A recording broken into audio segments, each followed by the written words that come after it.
Dear historians, welcome to the night at the museum. This video is going to run through some of the tips that you need for your research task when you're looking at your night at the museum assignment. So what we hope that you'll be able to do is that you'll get a bit of an understanding of how you can use the internet, not just Google, but using the internet to find the information, and hopefully by the end of all this, you're going to be able to find things that are relevant and reliable, that have something to do with your historical figure or your civilization. Now, what does reliable and relevant mean? Well, reliable means it's information that you can trust. So you've looked at it from somewhere that you know you can trust. And relevant, that means it's got something to do with what you're studying, whether it's your civilization or your person. So who can we trust? When you see websites that have .gov, they're usually government sites that are very trustworthy, have been written by professionals. We've also got colleges, universities, libraries that might have edu at the end. They may have au as well, and you can trust those. And we have our .orgs, which are organisations. Sometimes you need to check that that organisation isn't an organisation that's got their own ideas around something, okay? So you can cross-check that. Remembering that .com sites are still acceptable, you can use those.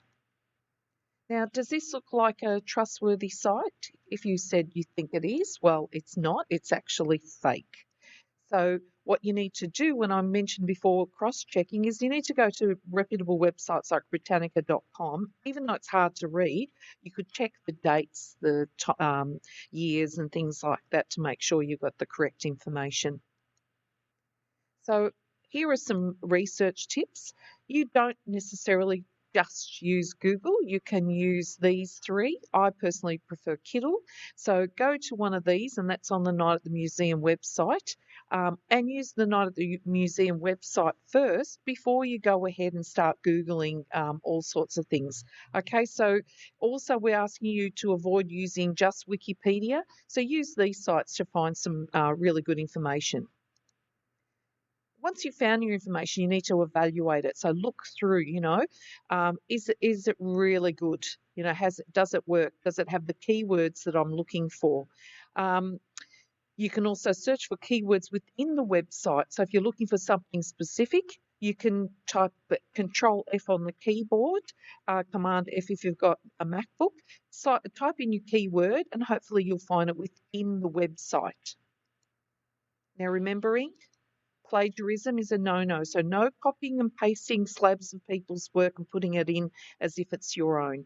We want you to paraphrase as much as you can, which means putting it into your own writing. And if you're struggling, maybe look for those kids sites that I was telling you about and find work that's easier to understand so that you can actually put it into your own writing. And then you'll be able to put this into your bibliography, all the stuff that you've used. And we'll talk about that in another video. So this is what Night at the Museum, the website, looks like. We're going to refer to that at another time, but it looks a bit different now because we've added things. But basically, there are a whole lot of tabs and a whole lot of links that you can use. That's what it looks like further down. That's the URL. You'll all be sent this. So you've got lots of information here, some that are general, and then you see those tabs that go across that say Chinese Egyptians. They're for particular figureheads. Now, not every historical figure will appear in there. Under others, you'll find people like Jesus that don't fall into those categories. So go and flick through those to see whether you can find the information that you need for your person. There are also other great sites you can use, such as Fuse. Now tell me, do you think this is a site that we can trust? All right, so if you said yes, you're correct, because it has a .gov at the end, and the .au means it's in Australia. It's written for students and teachers. What's happened is the people who have worked in education have found websites, not just websites, images, interactive games, all sorts of things, and they've put them all together in this site. You won't find every single historical figure in here, just the more popular ones. If you don't have Microsoft Encarta for Kids on your laptop, that's okay. But if you do, search for it and you can do a bit of a search. Once again, it's only really got the most popular historical figures.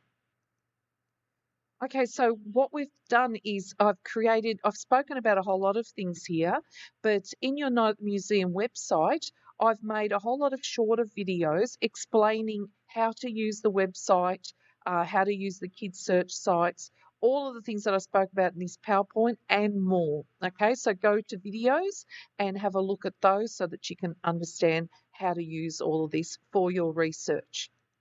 Now, remembering I'm here at school, I know you're at home, but if you need help, you can always send me a Zuno message. I check them regularly, but please just give me some time to respond, in particular if it's an EduPass question. I will do my best to help you. I hope you have a lot of fun when you're doing this assignment, not just learning about research, but actually enjoying yourself. Ask questions of myself and your teachers and enjoy it. Okay, stay safe, stay warm, and be careful out there.